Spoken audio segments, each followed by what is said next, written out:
Chers amis internautes, bonjour. Nous sommes devant le Bali 4.5. Ce bateau qui fait partie du giron Katana trame une nouvelle gamme. Il n'y a plus de dérive. C'est un bateau qui est ouvert à un public beaucoup plus large, la location et les propriétaires. Un modèle sans dérive, avec beaucoup d'innovation. On va vous faire découvrir tout ça tout de suite. Alors, la gamme Bali se caractérise par un design plutôt novateur, avec les étraves inversées, avec une pente coupée sur le haut, et également la ligne de hublot qui est toute décaissée et soulignée par un bandeau noir. Idem pour le roof, qui adopte une casquette assez prononcée et des vitrages tout à fait typiques de la gamme, avec beaucoup d'angles vifs. Alors le roof anguleux que vous voyez ici, c'est très moderne, c'est design, ça change. Ça a aussi un avantage, c'est que ça préserve des passes avant particulièrement larges. C'est vraiment un des points forts de ce bateau. La circulation est vraiment extrêmement facile. Et même s'il y a du gros temps, un catamaran n'est pas censé gîter, mais il peut quand même bouger par gros temps. On a ici une main courante intégrée dans le toit du roof qui est particulièrement facile, préhensible et qui assure vraiment des déplacements en toute sécurité, quelles que soient les conditions. Alors, le poste du pilotage du Bali 4.5 réserve une grande barre à roues. Les commandes sont à portée, les winches aussi, donc il est possible pour un homme seul de tout manœuvrer. Une seule réserve tout de même, c'est que la vue vers les étraves et l'angle arrière bâbord demande quand même à quelqu'un de surveiller, parce qu'il y a tout le côté bâbord qui reste hors de portée du champ de vision du barreur. Alors, grâce à la banquette, il est possible de s'installer à 2 voire 3 personnes, ce qui est toujours très convivial en navigation. D'autant plus qu'on a un accès direct au flybridge sur lequel vous pouvez vous reposer, puisqu'il y a un grand matelas qui est installé. On peut s'y installer à 3. Et vous remarquerez aussi tout à l'arrière les panneaux solaires qui participent à la charge du parc batterie. Le flybridge, on l'a vu, comporte le solarium et le poste de pilotage où je suis. Vous noterez que l'accès au solarium est très facile, très aisé depuis le passe avant. Alors qu'en revanche, l'accès directement depuis le cockpit se fait par l'intermédiaire d'une échelle un petit peu verticale, un petit peu raide. Alors nous sommes ici dans ce qui fut un trampoline pour un catamaran de croisière. Ici, plus de trampoline. Toute la structure est maintenant en polyester, à l'image des Catlantes qui étaient sorties il y a quelques années. Bien sûr, c'est beaucoup plus de poids, et particulièrement du poids aux extrémités, mais c'est aussi un confort maximum avec ce solarium absolument géant. Autre différence, c'est que maintenant, l'ancre se remonte ici, on n'a plus de vue directe sur l'opération de l'ancre. Voilà comment ça se passe pour le guindeau. Il est ici, sous cette assise. Il pourra être commandé depuis le poste de pilotage, mais également avec une télécommande sans fil ou avec fil. Et l'ancre, me direz-vous?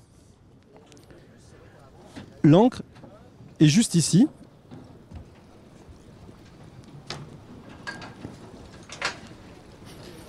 Elle est ici.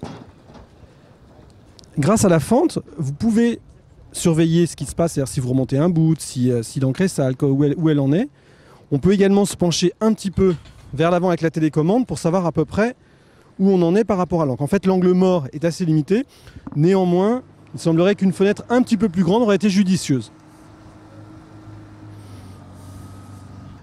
C'est effectivement peut-être une priorité au confort et peut-être pas à l'agrément de manœuvre, en tout cas au mouillage. À vérifier lors des premiers essais. Alors, à bord du Bali 4.5, l'accent a été mis sur la convivialité. C'est pour ça qu'on trouve ici donc une grande table de cockpit et une très grande surface de plancher dans laquelle il est très facile d'évoluer, y compris en équipage nombreux avec des enfants. Et d'ailleurs, au chapitre des jeux de la baignade, le chantier a aussi réfléchi à une innovation assez remarquable sur le bateau. C'est donc cette fameuse plateforme qui est mobile. Donc en navigation, elle est remontée. Le bossoir que vous voyez ici, qui supporte l'annexe, lui, sera rabattu vers l'arrière, donc l'annexe sera derrière. Et quand vous êtes en configuration mouillage, il est donc possible de laisser le bossoir à poste pour que l'annexe puisse être remontée à tout moment. Vous puissiez même accueillir d'autres bateaux. Et la plateforme reste ici en place pour que les enfants puissent se baigner, sauter, s'amuser. Et ça permet aussi d'avoir une plus grande surface de dégagement du cockpit. On a un accès direct pour aller au poste de pilotage. Alors cet accès pourrait être perfectible dans le sens où l'échelle est un peu verticale et le toit ici ne facilite pas forcément la progression vers le poste de pilotage. Avec un petit peu d'habitude, on devrait évoluer beaucoup plus facilement sans se cogner. Ici, vous pouvez profiter d'une grande méridienne qui est pratiquement toujours ombragé, donc c'est plutôt agréable pour faire une sieste ou pour bouquiner. Un endroit parfait pour le farniente. La principale innovation à bord du Bali 4.5, ce sont les ouvertures multiples, et particulièrement l'aération. Ici devant, toute la baie vitrée s'ouvre. L'ouverture est intégrale grâce à un montant qui disparaît dans la structure. Idem côté cuisine, où la vitre elle aussi disparaît dans la structure. Ça permet une aération exceptionnelle. Ici à Cannes il fait très chaud et très franchement dans le bateau, on est très bien, on a vraiment envie de rester là, c'est certainement l'endroit le plus frais du salon. Une autre innovation astucieuse, il s'agit de la table du carré qui en position normale donc permet une grande circulation ici dans la zone plancher. Et il suffit d'enlever ce petit bout de bois, de tirer. On recale le bout de bois de l'autre côté. Et vous avez maintenant une table qui permet un meilleur accès pour les convives, au détriment de la circulation, mais qui reste tout à fait acceptable. La cuisine est tout à fait dégagée de la circulation, ce qui permet donc au maître-queux d'officier sans gêner le passage de l'équipage. On a aussi, on a vraiment vu très très gros, très très fort en ce qui concerne les frigos, qui sont vraiment un équipement quasi industriel mieux qu'à la maison. En revanche, petit défaut qu'on retrouve un peu partout dans le bateau, les angles vifs, qu'ils soient ici près de l'accès aux cabines ou ici dans la cuisine. Il s'agit quand même de ne pas trébucher parce que tous ces angles peuvent quand même blesser. Ce serait sans doute préférable qu'ils soient arrondis.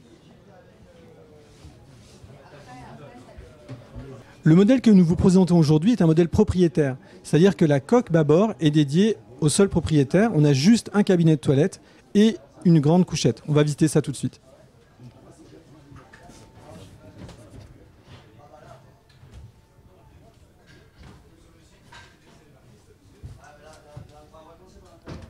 Voilà ici l'Island Bed, c'est-à-dire qu'en fait les accès sont prévus pour accéder par les côtés sans forcément passer par une seule des faces. L'aération est bien soignée, vous avez une vue mer. Vous notez que le format est terrestre puisqu'on a à peu près 1,40 m de largeur et 2 m de long. On profite également d'un bureau, d'une banquette, d'un bureau, de rangement partout et d'une salle de bain exceptionnelle.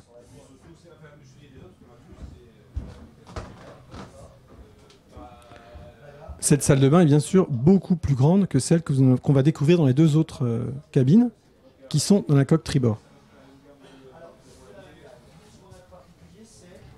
On va justement visiter les deux cabines qui sont en face. Là aussi, regarde. Pour le courant d'air, c'est bien.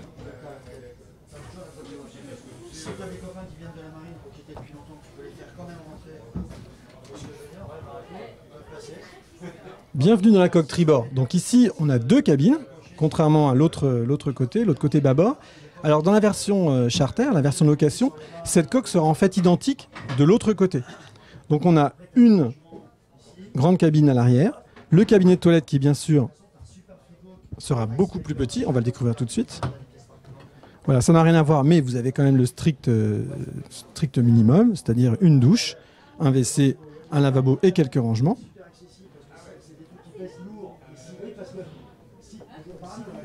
Et vous allez découvrir à l'avant une structure assez semblable.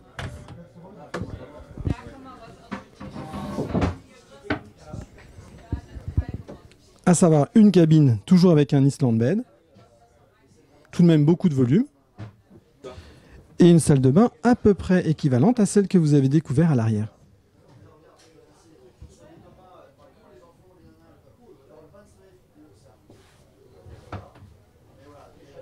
Petit défaut de jeunesse que nous relevons, toujours ces fameux angles vifs qui ne sont tout de même pas très marins et l'étroitesse des passages, en particulier ici au pied.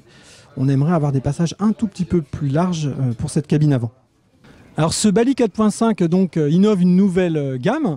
Au prochain Salon Nautique, nous découvrirons le 4.2 et la gamme déjà de deux bateaux sera étoffée par un plus grand modèle et un plus petit. On ne sait pas encore exactement la taille de ces bateaux, mais la gamme devrait très prochainement être composée de 4 modèles.